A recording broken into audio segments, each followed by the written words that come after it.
Hello guys, welcome to Shed. Or guys, we are going to discuss lecture number 3 of Newton laws of motion.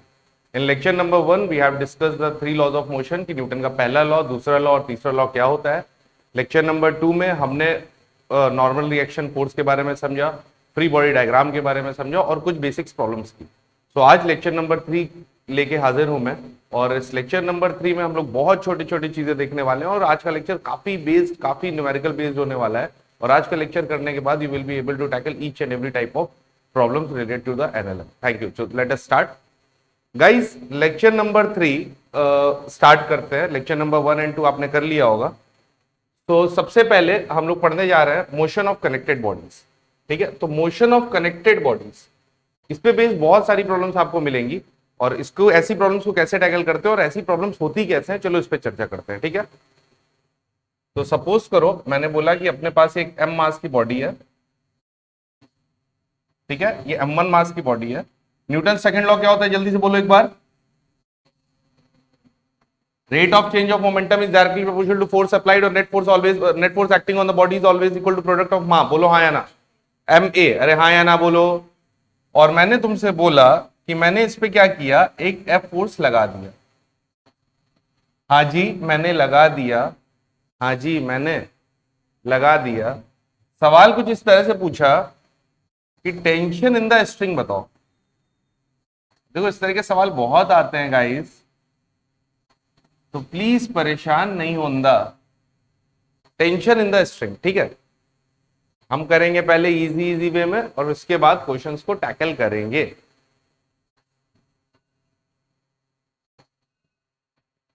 तेनू भी निकालना है, मैनू भी निकालना.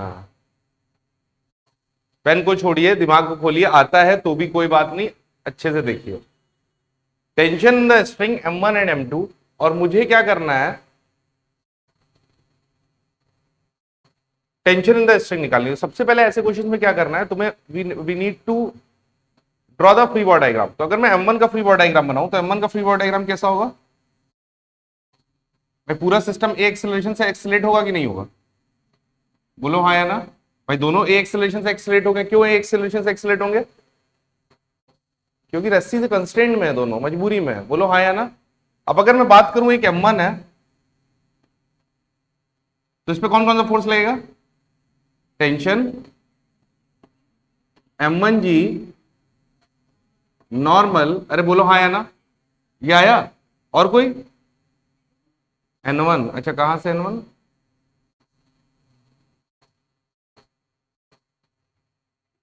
नहीं मेरी लाडो सराय. M2 की वैल्यू जल्दी से बताओ क्या होगा. M2 ये F लगा, इस पे टेंशन इधर लगेगा. बोलो हाँ या ना. इस पे इक्वेशन क्या बनेगी, और N डैश. दोनों फ्री बॉडी डायग्राम आ गया. अच्छा बताओ अगर सिस्टम एक्सेलरेट कर रहा है तो इसकी इक्वेशन में क्या लिख सकता हूं. ये अगर इधर ए एक्सेलरेशन से एक्सेलरेट कर रहा है तो न्यूटन साहब क्या कहते थे, the net force acting on the body is always equal to product of M and ए.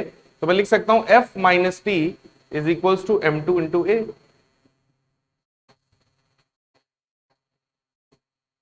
कुछ गलत किया क्या मैंने, किसी का दिल तो नहीं दुखाया ना. टी की वैल्यू क्या, दूसरी इक्वेशन बनाइए, दूसरे से क्या बनेगी,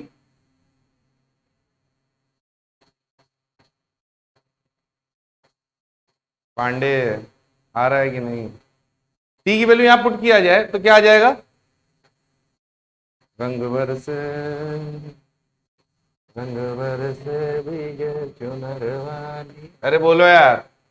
तो एफ की वैल्यू क्या आ जाएगी, M1 प्लस M2 इंटू ए. तो ए की वैल्यू क्या आ जाएगी, F upon M1 plus M2. बोलिए भैया, चिंता ना. अरे बोलिए भैया, कोई दिक्कत वाली बात. F upon M1 plus M2. बहुत अच्छा लगा, मतलब बहुत मोटिवेटिंग लगा कि किसी ने मुझसे पूछा सर अभी वीडियो नहीं आ रही. नहीं तो किसी ने नहीं पूछा. ये बहुत डिमोरलाइजिंग था मेरे लिए. अच्छा वो नहीं डाल रहा है sir. Good girl, very good.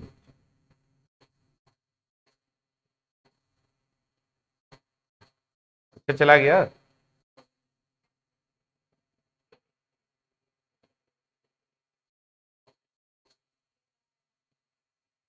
जाना ही था उसको। तुम क्यों उदास हो, 20 किलोमीटर दूर हॉस्पिटल उसको। अच्छा नहीं बेटा, वो इंजीनियर्स की जिंदगी ज्यादा दिन तक घर पे नहीं होती है, उनको बाहर ही रहना है। डॉक्टर्स रह लेते हैं घर पे, स्किल बेस्ड काम है, आराम से घर के पास जाके और घर कोई तोड़ के हॉस्पिटल बना देते हैं। हाँ सही लगता है, उसी के ऊपर हॉस्पिटल के ऊपर घर। 2 बजे कोई आया, इमरजेंसी केस, पैसा 3 गुना करो, चप्पल पहन के चले आए, नींद नींद खोल के। अरे इंजीनियर होता है, सो जाते उठते ही नहीं है, सो गए। अब रात में ऐसे ऐसे काम करके सोते ही, सुबह उठ ही नहीं पाया, 11 बजे उठे, क्या है, इंजीनियर की लाइफ स्टाइल अलग है। यार समझ में आया गाइस, पक्का, कोई दिक्कत? Motion of a connected bodies, ठीक है। चलो इस पे बेस्ड और क्वेश्चंस करते हैं। अच्छा इसके लिए एक ट्रिक और है, एक अप्रोच और है, कैसे कर सकते हैं? देखो, इस पूरे सिस्टम का कंबाइंड एक्सेलरेशन निकालना है, इसको एक पूरा सिस्टम मान लें, एक पूरा सिस्टम मान लें। कैसे? एक अप्रोच और है इसकी, वो भी बता देता हूं। मैं बिल्कुल आपके स्टडी मटेरियल के अकॉर्डिंग चल रहा हूं, ताकि आप प्रैक्टिस भी उसी अकॉर्डिंग करते चलो, कोई इधर उधर वेरिएशन नहीं कर रहा हूं, ताकि ये ना हो कि आज सर ने पढ़ाया तो होमवर्क कहां से करें। एक्सेलरेशन बराबर क्या होगा? Net force upon total mass m1 plus m2, बोलो हाँ या ना। एक्सेलरेशन बराबर हो गया F upon m1 plus m2। अब अगर मैं इसकी इक्वेशन मैंने बनाई थी तो क्या बनी थी इसकी इक्वेशन, जल्दी से बोलो। इसकी इक्वेशन क्या बनी थी? T is equals to m1 है, बोलो हाँ या ना। ए की वैल्यू यहां डाल दे तो क्या हो जाएगा?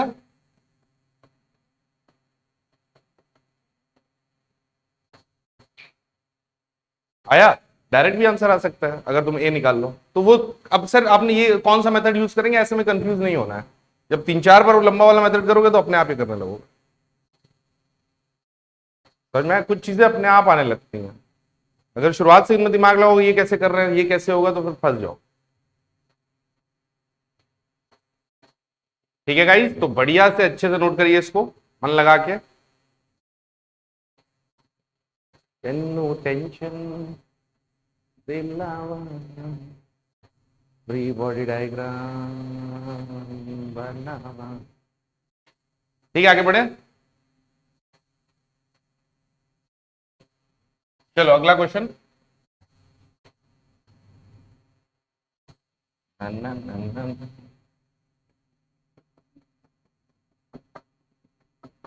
ये देखिए,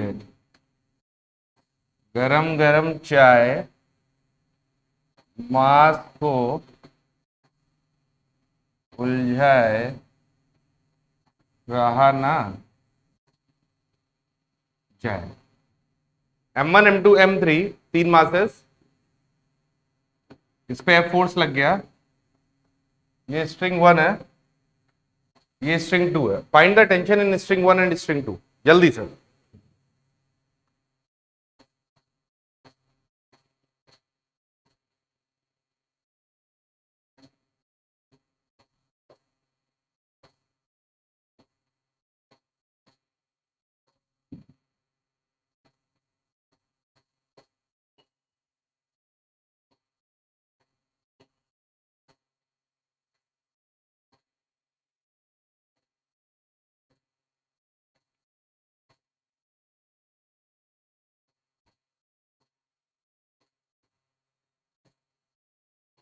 हो जाएगा थोड़ा सा फास्ट गाइस।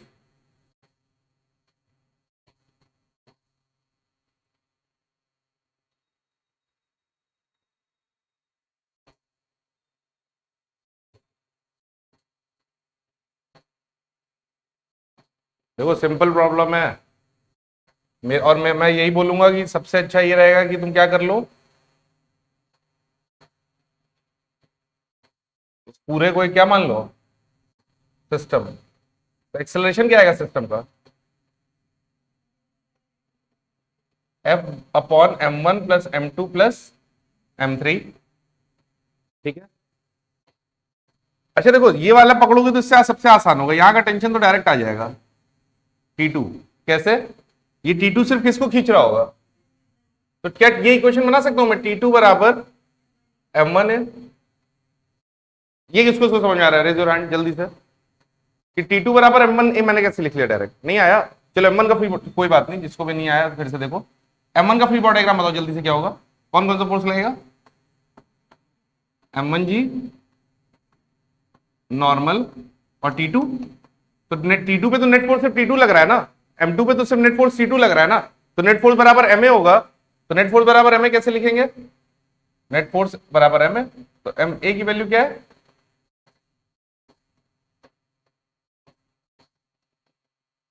गाइस फीलिंग आ रही है कि नहीं यार? ठीक है, और अगर मुझे ये टेंशन निकालना है तो मैं किसका फ्री बॉडी डायग्राम प्रेफर करूंगा? M3 का या M2 का? हालांकि दोनों ही पता, कुछ भी प्रेफर कर लो। चलो तुम्हारे अगर श्रद्धा है M3 पे, तो M3 पे बना लेते हैं फ्री बॉडी डायग्राम। M3 का फ्री बॉडी डायग्राम कैसे बनेगा? M3 G N dash F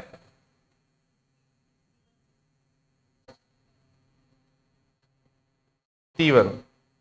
ठीक है, तो इक्वेशन क्या बनेगी जल्दी से बोलो? ये पूरा सिस्टम इधर एक्सेलरेट कर रहा है, तो इक्वेशन क्या बनेगी? F माइनस टी बराबर, बोलो, M3 इंटू ए की वैल्यू क्या है? गाइस आ रहा है कि नहीं तुम लोग को यार? अरे हाँ या ना बोलो, पक्का? तो यहां से टी की वैल्यू क्या आ जाएगी?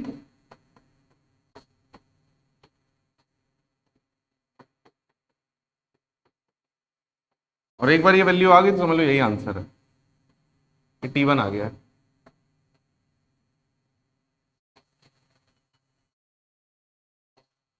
कोई दिक्कत गाइस?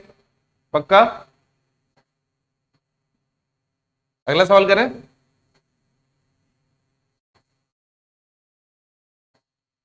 चलो नेक्स्ट क्वेश्चन।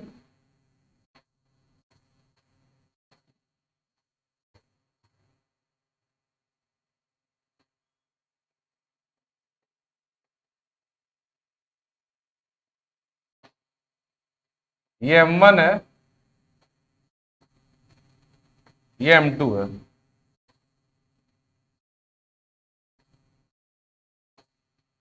ये स्ट्रिंग है, स्ट्रिंग की लेंथ जो है वो 4 मीटर है। स्ट्रिंग की लेंथ क्या है? 4 मीटर, और 4 केजी की स्ट्रिंग है।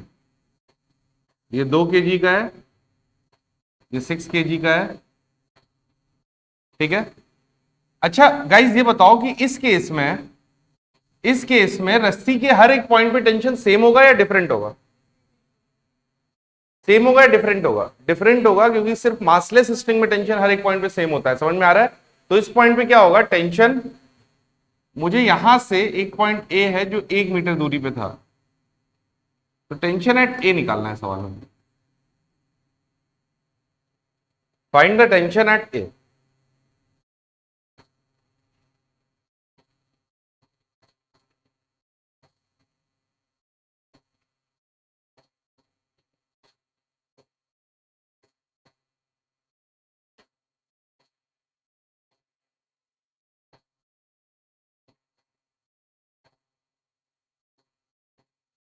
टेंशन एट ए जल्दी से निकाल के दिखा दो मुझे, इजी सा है।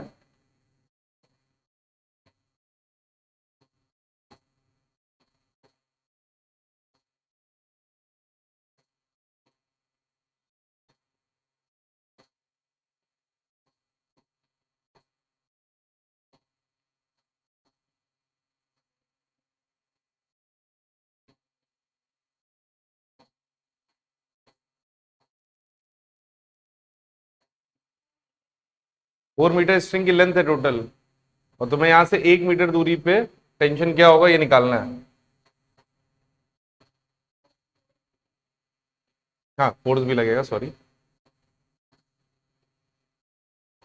सपोज करो 100 न्यूटन का फोर्स लग रहा है, 100 न्यूटन का फोर्स लग रहा है। जल्दी से सॉल्व करके दिखाओ मुझे।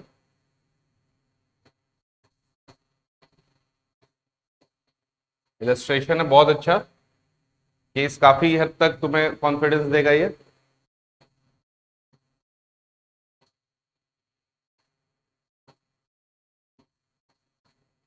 अच्छा गाइस, गाइस पेन को छोड़ दो, जरा देख लो इधर एक बार, थोड़ा लॉजिक लगाओ, थोड़ा दिमाग चलाओ। ये बताओ, ये जो यहां का टेंशन है, ये जो यहां का टेंशन है, अगर मैं यहां से इसको काट लू ऐसे, तो जो यहां का टेंशन है वही तो इसको पूरा इधर खींच रहा है यार। तुमने खींचा होगा तो पहले ये आगे बढ़ा होगा, फिर रस्सी का ये पार्ट आगे बढ़ा होगा, फिर ये पार्ट आगे बढ़ा होगा, यहां वाले पार्ट रहे, रिमेनिंग इतने पार्ट को खींचा होगा। नहीं आ रहा है तो इस पूरे पे क्या लग रहा होगा, टेंशन, और उसको मैं क्या बोल सकता हूं, टेंशन एट ए। तो क्या इस पूरे का मैं इक्वेशन ये बना सकता हूं, tension at A is equals to पूरा मास, पूरा मास कितना है, 2 + 1 3। नहीं आया भाई, यहां का टेंशन बराबर, गाइस ध्यान से सुनो, यहां का जो टेंशन है वो इस बचे हुए पूरे मास को एक एक्सेलरेशन से खींच रहा है, ठीक है। तो क्या टेंशन एट ए बराबर, ऊपर नीचे वाले फोर्सेस नहीं बना रहा हूं, तो टोटल मास कितना हो जाएगा, mass of block 2 plus mass of रस्सी इंटू ए। किसी हुए दिक्कत तो बोलो, कॉमन सेंस लगाओ, यहां का जो टेंशन है बचे हुए इतने मासेस को खींच रहा है, ठीक है। और ए निकालने की ट्रिक हमें पता है, ए कैसे निकालेंगे, total force upon total mass. Total force क्या है, अपॉन टोटल मास कितना है, 6 + 4 10 + 12।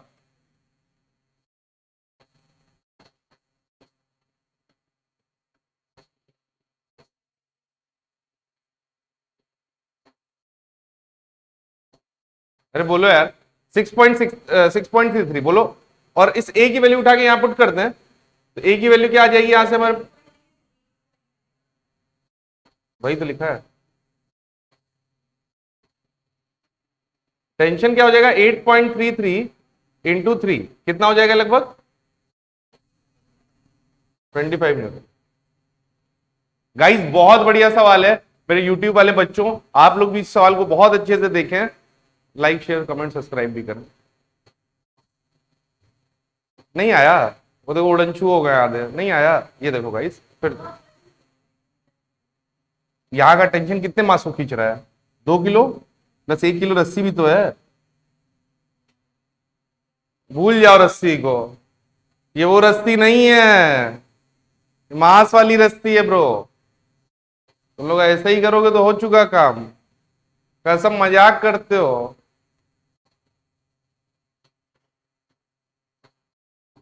सवाल को प्रैक्टिस करो, मॉड्यूल को ठिकाने लगाओ, माइनर टेस्ट दो, मेजर का इंतजार करो, सिलेबस टाइम पे खत्म करो, सिलेक्शन जरूर होगा। कोई रॉकेट साइंस नहीं है सिलेक्शन। और मन से डर हटाओ, बेफिक्रा अंदाज लाओ। आधे लोग तो अपना सिलेक्शन इसीलिए कम कर लेते हैं कि डरपोक होते हैं वो। हाँ मैं डरपोक हूं, डरपोक, एग्जाम आते ही कांपने लगते हैं। कम ऑन यार,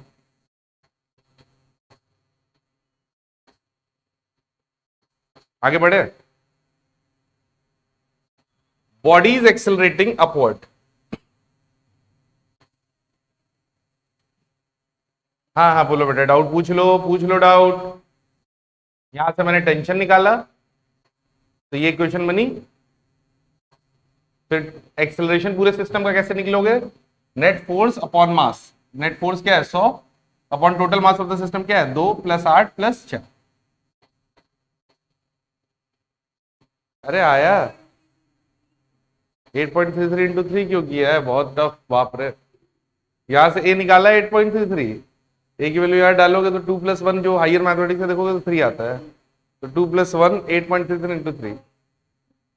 ये कैलकुलेटर भी यूज कर सकते हो, 2 + 1, ये एबेकस मेथड भी यूज कर सकते हो।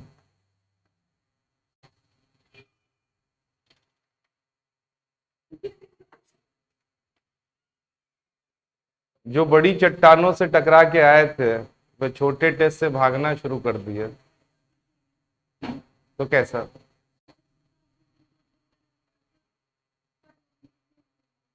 अरे यार लड़की मेरे वीडियोस, ये मैं अपने वीडियो कितना अंडर एस्टिमेट कर रहा हूँ यार, मेरी वीडियोस अच्छी रहती हैं क्या। नहीं, जैसे यही लोग कहते हैं यार कि सर अब मत बनाया कीजिए, शेम फील होता है। आनंद, तुम्हें क्या लगता है, कैसी है मेरी वीडियोस? यार आज मेरे जीवन का बहुत अच्छा दिन है यार। चौधरी, चौधरी,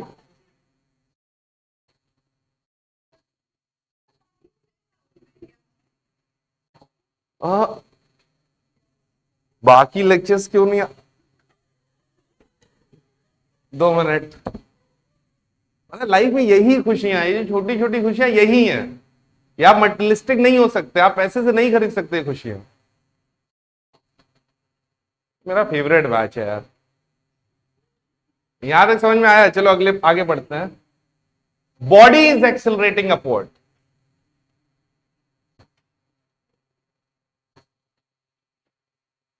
अब हम लोग पढ़ने वाले हैं कैसे केसेस, ऐसे टाइप्स ऑफ प्रॉब्लम जिसमें बॉडी ऊपर की तरफ एक्सेलरेट करती है। आइए देखते हैं एक प्रॉब्लम के फॉर्म में ये टाइप्स ऑफ प्रॉब्लम्स है जो कि बनती हैं।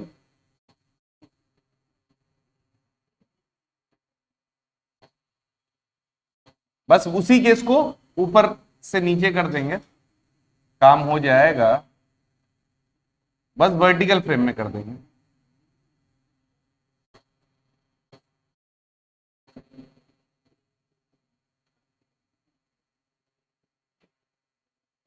सवाल है tension in the string 1 and 2।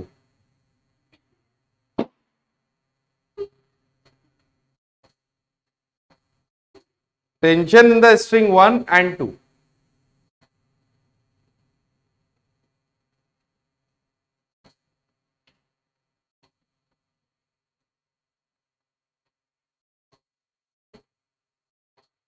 Tension in string 1 and 2। String 1 and 2 में आपको टेंशन कैलकुलेट करना है। सिंपल सा सवाल है गाइस, थोड़ा दिमाग चलाओगे ठिकाने लगा दोगे। फ्री बॉडी डायग्राम ही ब्रह्मास्त्र है। नंदास्त्र, टोपियास्त्र, ब्रह्मास्त्र, चौधरास्त्र, ध्यान दो, सहरास्त्र।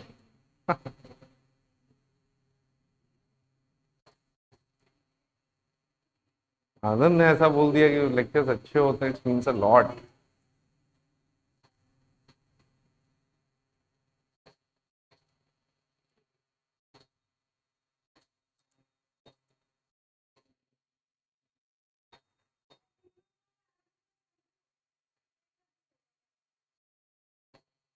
क्या टेंशन एट 1? हाँ हो सकता है बिल्कुल। आते ही धमक बना सी दी है उसने।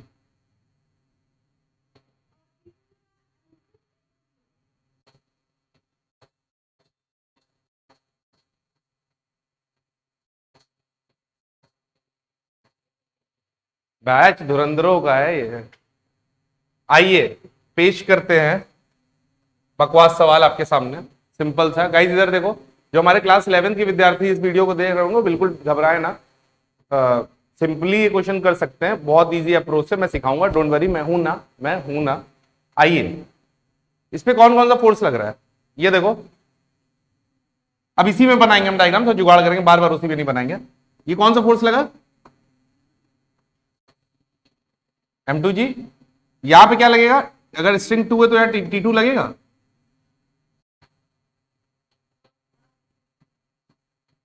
अब ये बताओ इस पे क्या लगेगा? और ये भी तो T2 लगेगा इस पे नीचे की तरफ। मैंने बताया रस्सी हमेशा खींचती है, कभी दबाती नहीं है।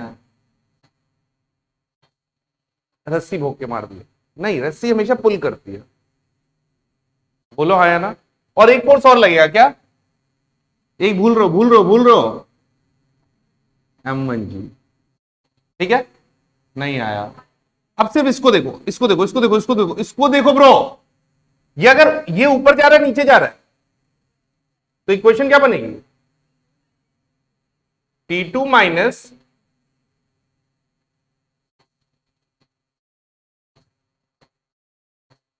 तो T2 की वैल्यू तो डायरेक्ट आ गई ना। क्या आ जाएगा?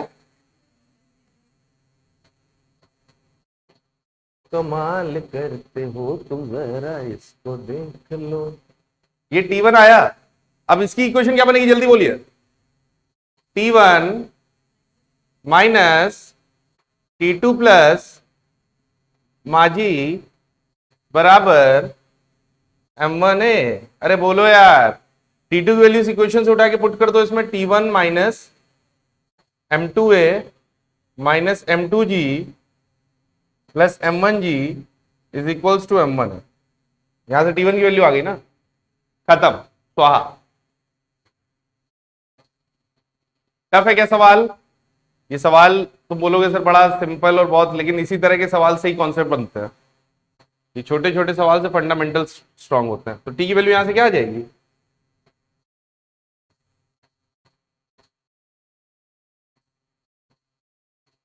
हो जाएगा ना यार, ऐसे क्यों देख रहे हो? यहाँ माइनस होगा ना।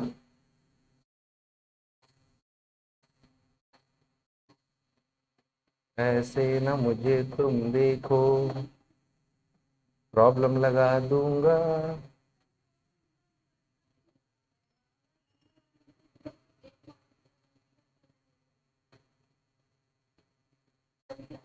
क्यों जल्दी करना है? क्यों कहीं जल्दी जाना है? सेटिस्फाई क्यों नहीं रखना है खुद को?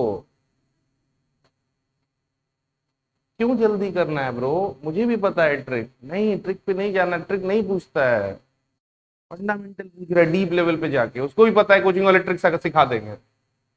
बेवकूफ नहीं बैठे हैं वो लोग, उनको पता है सब ट्रिक, लेकिन अब इस तरह के सवाल नहीं, और दूसरी चीज पूछेगा।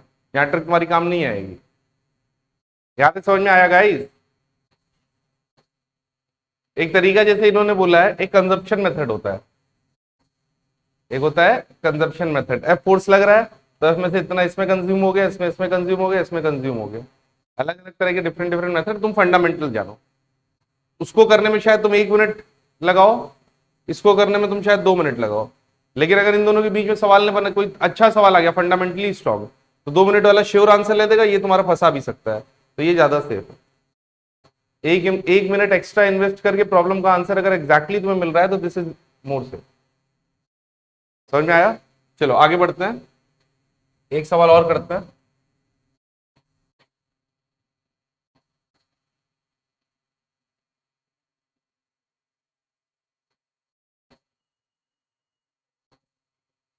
एनएलएम जितना ज्यादा फंडामेंटली स्ट्रांग होगा, एनएलएम के क्वेश्चंस प्रैक्टिस करोगे, केसेस देखोगे, उतना ज्यादा न्यूटन लॉज ऑफ मोशन तुम्हारा क्लियर होगा।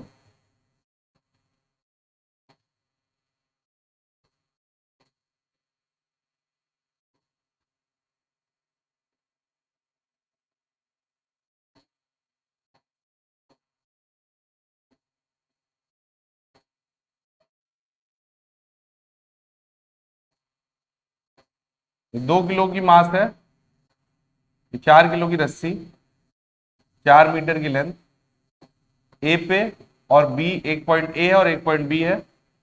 ये 2 मीटर पर सेकेंड स्क्वायर से लिफ्ट ऊपर जा रही है।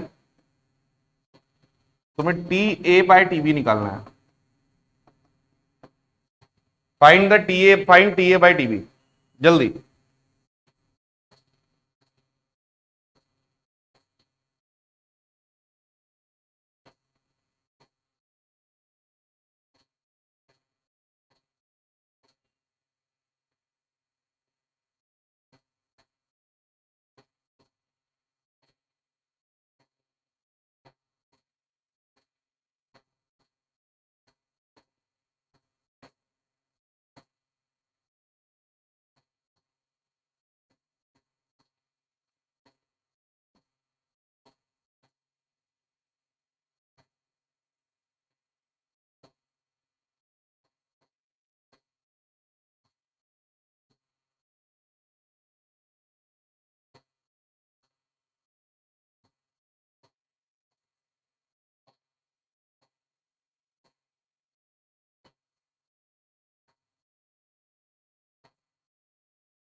हो जाएगा।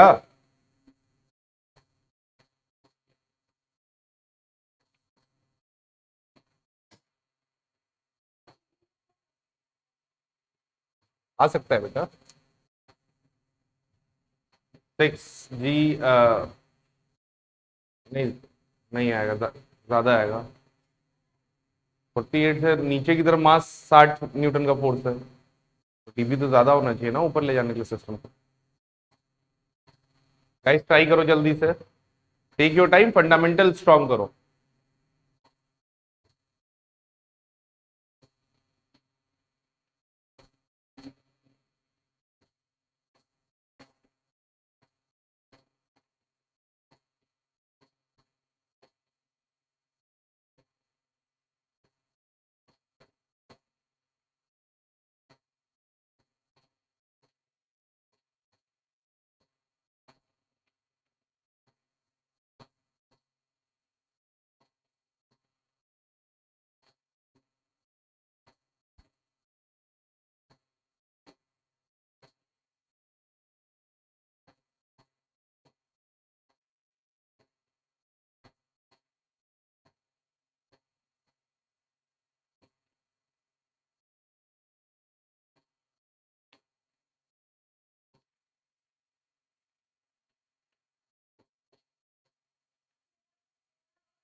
चलो बहुत बढ़िया, प्राउड ऑफ यू। हाँ चलो अच्छा इधर देखो, अगर बी पे टेंशन निकालना है तो बी को एक काम करते हैं, यहां से पूरे एक मास को अलग मान लेते हैं। ठीक है, इधर देखो गाइस, कंफ्यूज मत होना, पेन छोड़ो सब लोग, इधर देखो, इसको पूरे को एक मास मान लेते, पूरे को एक इतना बड़ा मास मान ले, कितना हो जाएगा मास? नीचे की तरफ कितना फोर्स आ जाएगा? 66 kg का मास होगा। ठीक है, और ये क्या होगा? Tension TB. तो अगर ये ऊपर जा रहा है तो इक्वेशन क्या बनेगी? 6a, तो टीबी की वैल्यू क्या आ गई? 72 Newton.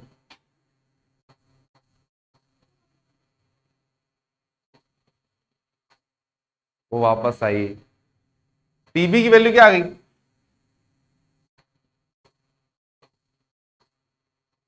Settle, settle down, settle, settle down.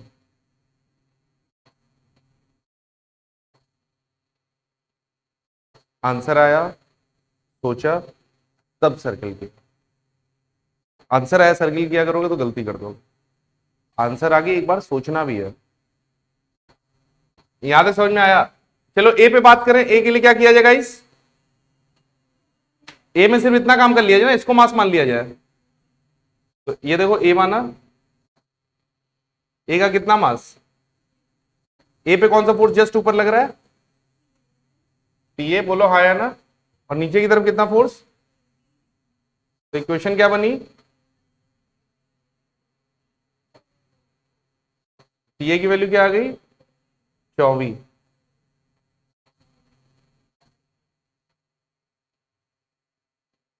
आया? कोई दिक्कत, फीलिंग आई? तो गाइस प्लीज मिस मत करना, this is very very important. Pandey क्यों उदास है तू इतनी आज? पूरी जिंदगी में क्या चलता रहता है बेटा? कभी उदास हो जाते हो, कभी खुश हो जाते हो। स्टैग्नेंट रहो, फोकस्ड रहो, अप्रोच। याद है? समझ में आया? चलो आगे बढ़ते हैं। Tension in a rod, wow man, बड़ा सिंपल है, ये भी तुम लोग निपटा दोगे 2 मिनट में। टेंशन इन अ रॉड,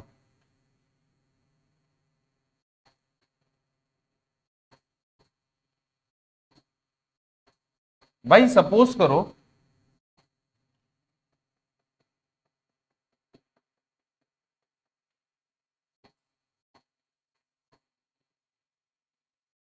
ये एक रॉड है,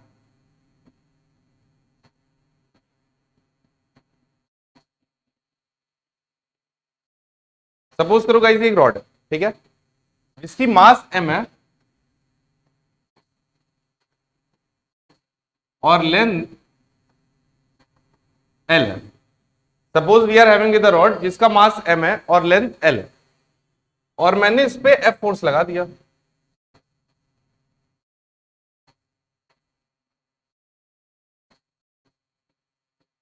तो मुझे बताओ, इससे यहां से x दूरी जाके एक पॉइंट P मिला, मुझे यहां से x दूरी जाकर एक पॉइंट P मिला, मुझे टेंशन एट P निकाल दो।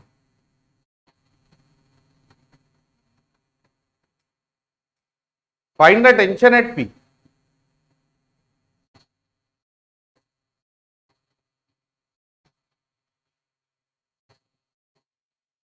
Find the tension eight P।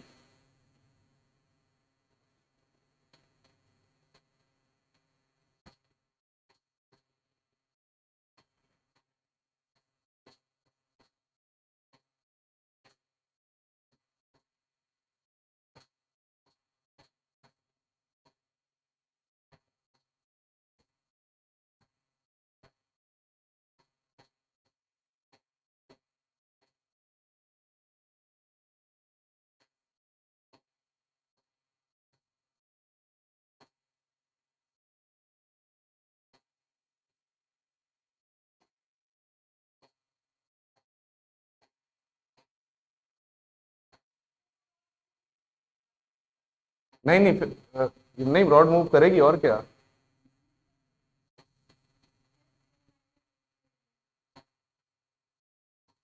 क्या F L minus X upon L solve करोगी बोर्ड पे, आ जाओ। Is going to solve it on the board, ध्यान से सुनो।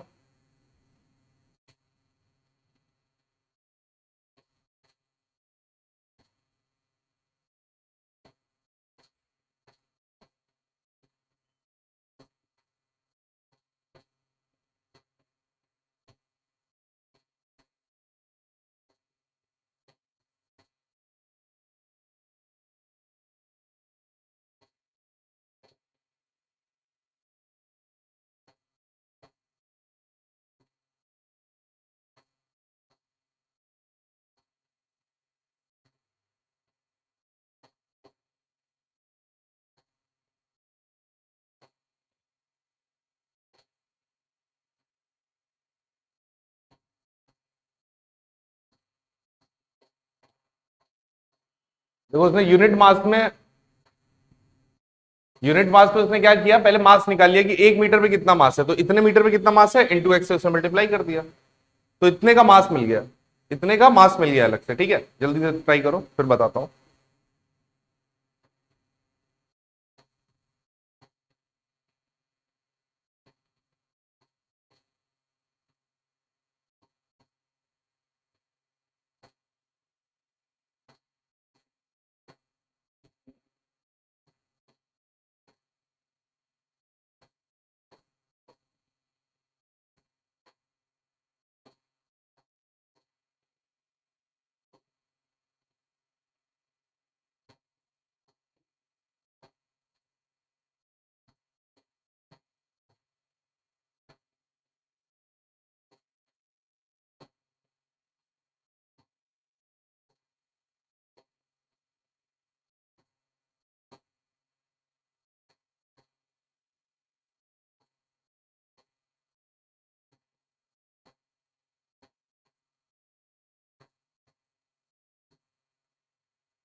बिल्कुल सही, शाबाश।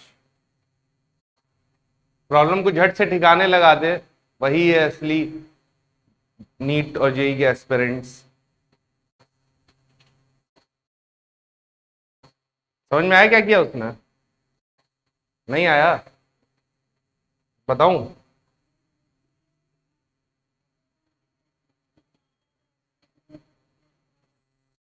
क्यों? अच्छा, कैसे मानेंगे एक्सेलेरेशन है? वहां पे रॉड पे फोर्स लगा तो एक्सेलेरेट नहीं होगी जब फ्रिक्शन नहीं है तो। कहीं रॉड को मैंने कहीं से बांधा था तो? ये किसने बताया? दुनिया की सबसे भारी बॉडी भी रख दोगी और फ्रिक्शन नहीं होगा तो भी एक्सेलेरेट हो जाएगी। चलो एक बार मैं फिर से एक्सप्लेन कर देता हूँ इस सवाल को।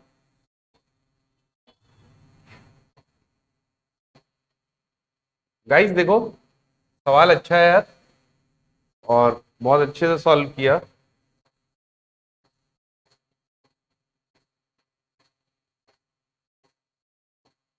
देखो गाइस, पेन छोड़ो। और दिमाग खोलो, इधर देखो। ये बताओ गाइस, मुझे यहाँ पे ए पे टेंशन निकालना है, यहाँ पी पे क्या निकालना है, पी पे टेंशन। तो बताओ पूरे सिस्टम का पहले एक्सेलरेशन कितना है?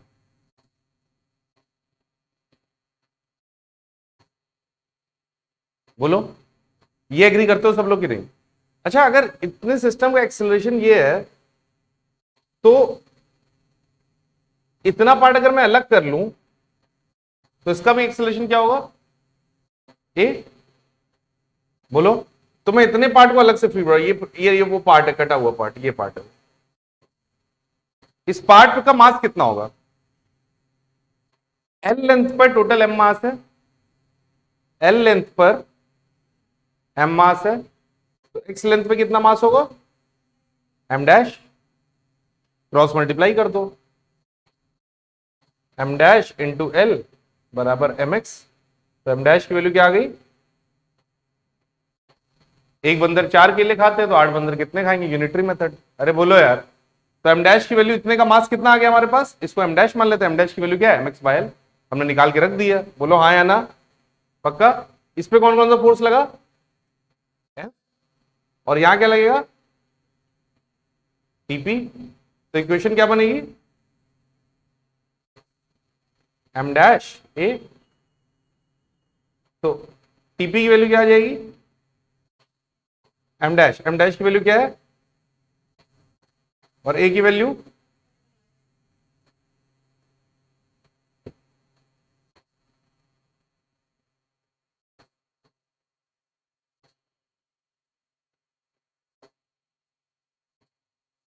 ठीक है।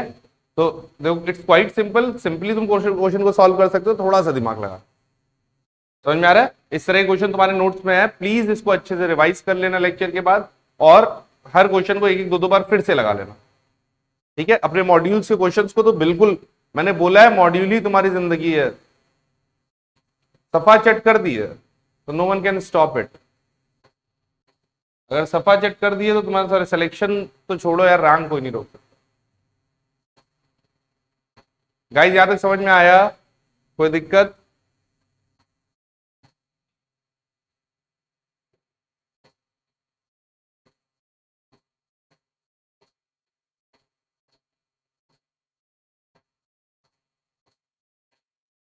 चलो अगले पे आ जाए, लिफ्ट प्रॉब्लम। यार ये भी बहुत बहुत फ्रीक्वेंटली आज प्रॉब्लम्स है, बहुत ज्यादा आती हैं, तुमने देखा भी होगा। मैन लिफ्ट में खड़ा है तो उसका वेट क्या है, रस्सी टंगी हुई लिफ्ट में तो क्या है। ठीक है, तो कुछ कुछ बेसिक प्रॉब्लम्स करते हैं और उसके बाद आगे बढ़ेंगे। सपोज करो ये अपने पास लिफ्ट है,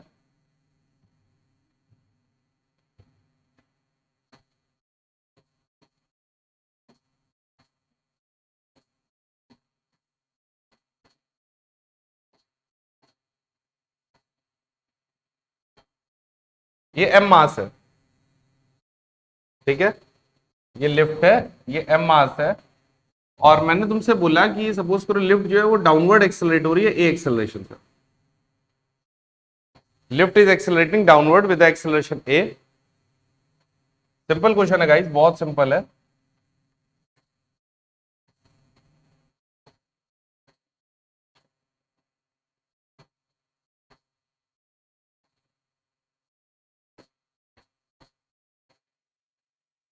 सवाल है find the tension in the string.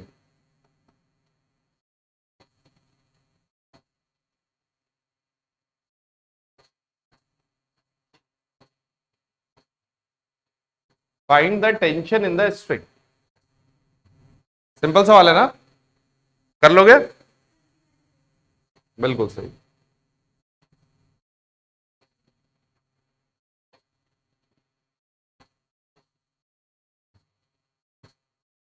क्या होगा? ये mg लगेगा, ये टेंशन लगेगा, और लिफ्ट को ध्यान से देखो तो किधर लिफ्ट जा रही है, ऊपर या नीचे?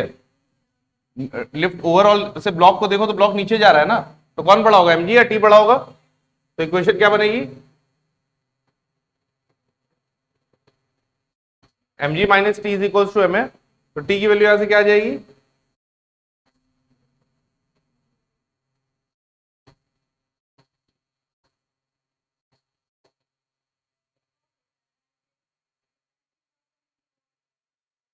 क्या? हाँ हाँ, लेकिन अभी नहीं, स्टेप बाय स्टेप। वो नॉन इनर्शियल फ्रेम्स के लिए होता है, अगर लिफ्ट के रिस्पेक्ट में सॉल्व करना होता। हाँ, यहां तक समझ में आ गया? पक्का? चलो आगे बढ़े बेटा, कोई दिक्कत? चलो,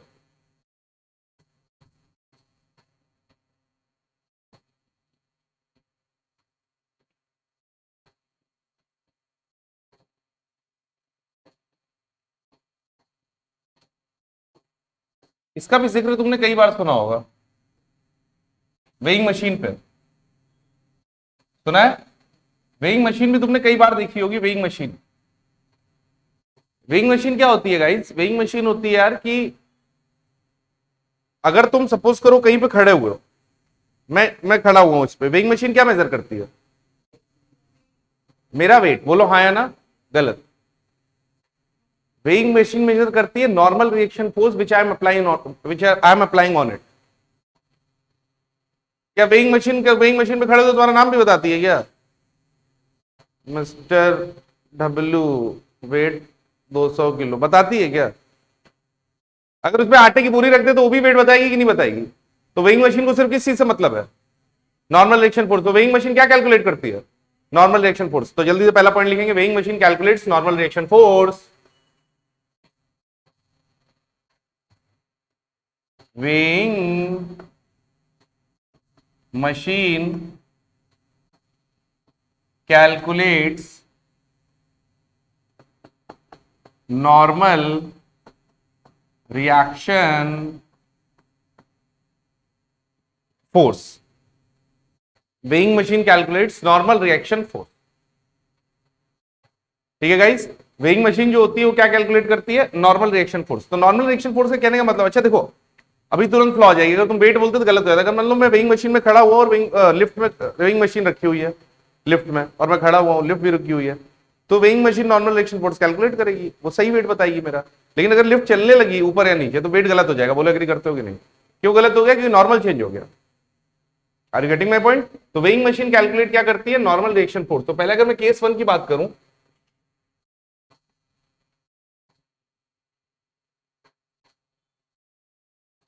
केस वन की बात करूं तो केस वन में इधर देखो, सपोज करो ये अपने पास एक लिफ्ट है,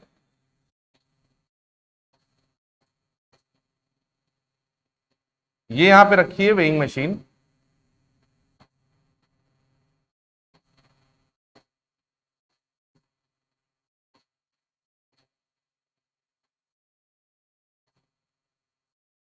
ठीक है, ये लिफ्ट है, और यहां पे रखी है क्या? Weighing machine. और ये लिफ्ट रेस्ट पे है, ये मास एम है, ठीक है, ये लिफ्ट रेस्ट पे है और ये मास एम है, और मुझे रीडिंग ऑफ वेइंग मशीन निकालनी है।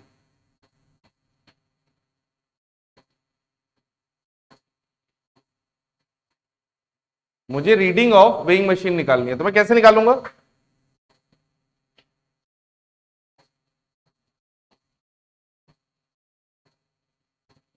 देखो, सबसे पहले मैन का अगर मैं फ्री बॉडी डायग्राम बनाऊं तो मैन पे कौन कौन सा फोर्स लग रहा है? mg और नॉर्मल, बोलो हाँ या ना? और यही नॉर्मल क्या लगा रहा है मैन? वेइंग मशीन पे लगा रहा है।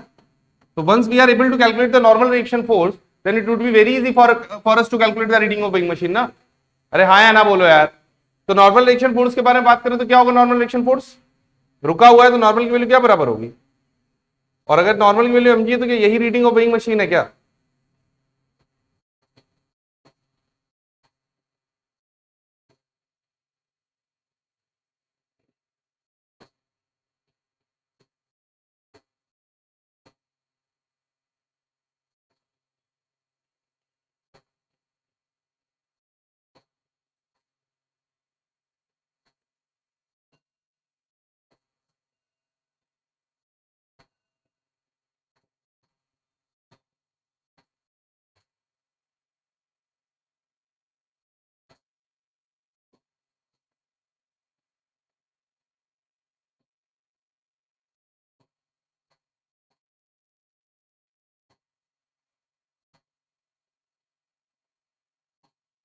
ये ए एक्सिलरेशन एम मास है,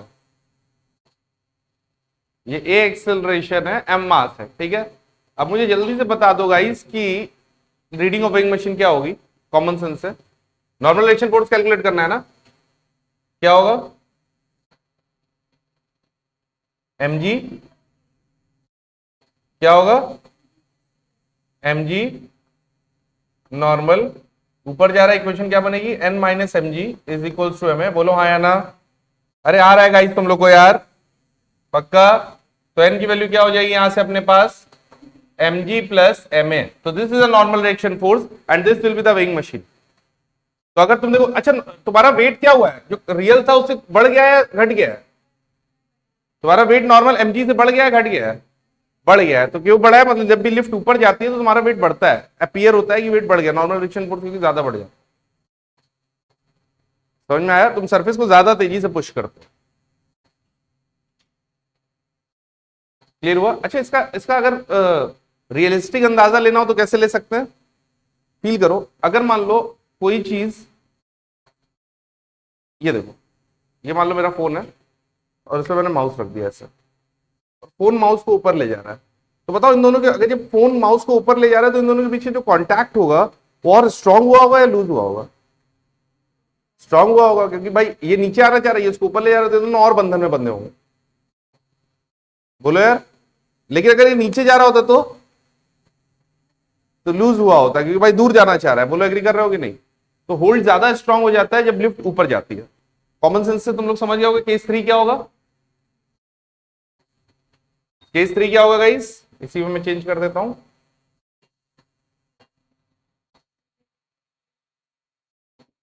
थोड़ा सा चेंज है, लिफ्ट को क्या करना है बस,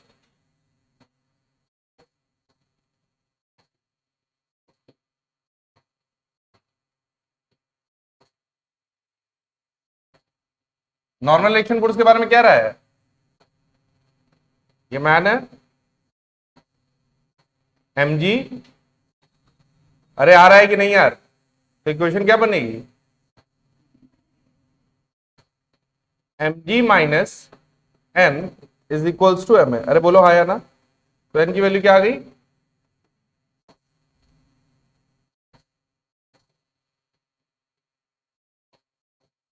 mg माइनस n की वैल्यू आ गई mg minus M A. Clear हो गई बात।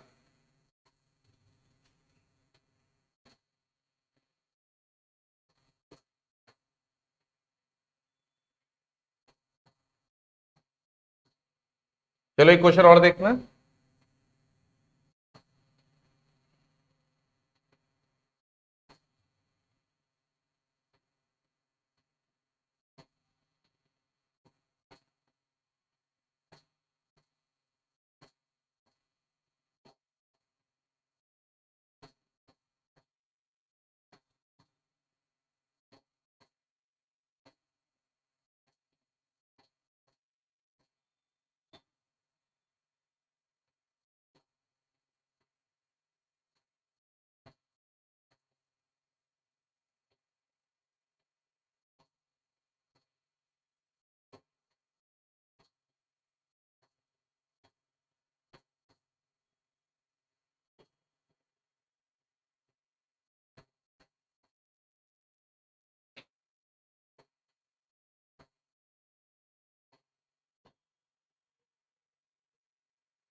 अच्छा गाइस, क्वेश्चन पूछने से पहले थोड़ा सा फंडामेंटल क्लियर करते हैं। मुझे ये बताओ कि सपोज करो लिफ्ट में एक इंसान खड़ा हुआ है और उसने रस्सी पकड़ ली, रस्सी पकड़ ली, तो मुझे बताओ अगर मैं मान लो सरफेस पे खड़ा हुआ हूं और मैं सरफेस पे फोर्स लगा रहा हूं, मैंने रस्सी पकड़ ली, तो जो मेरा फोर्स पे जो मैं फोर्स लगा रहा हूं वो घटा या बढ़ा, मैं मान लो फोर्स पे कुछ फोर्स, सरफेस पे कुछ फोर्स लगा रहा हूं, मैंने रस्सी पकड़ ली, तो जब मैं सरफेस पे फोर्स लगा रहा हूं वो घटा या बढ़ा, कम। मैंने और तेज रस्सी को खींचा, और तेज खींचा, और तेज खींचा, एक टाइम पे ऐसा हो गया मैं सरफेस से उठ गया, नहीं आया, आया। तो तुम देखो दोनों एडजस्टिंग है, नॉर्मल भी एडजस्ट हो रहा है, यहां टेंशन बढ़ रहा है और नॉर्मल कम हो रहा है। अरे बोलो यार, टेंशन बढ़ रहा है और नॉर्मल कम हो रहा है। तो सवाल इस बार ये है कि क्वेश्चन लिखो, find the force exerted by man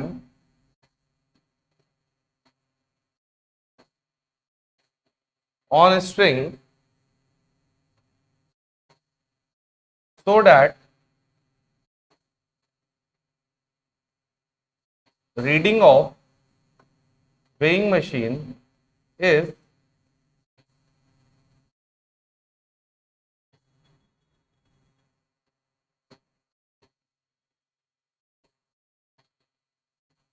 twenty newton. हो जाएगा। Reading of weighing machine 20 newton दे रखी है, मतलब नॉर्मल रिएक्शन फोर्स 20 न्यूटन दे रखा है। Reading of weighing machine 20 newton दे रखी है, इसका मतलब नॉर्मल रिएक्शन फोर्स 20 न्यूटन दे रखा है। और if normal reaction force 20 newton दे रखा है तो घबराने की कोई बात नहीं है। फ्री बॉडी डायग्राम बनाओगे, आंसर आ जाएगा।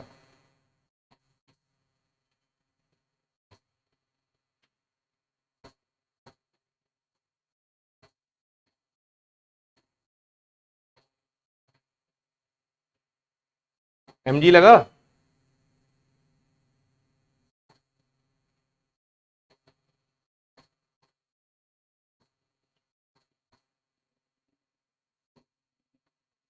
नॉर्मल लगा?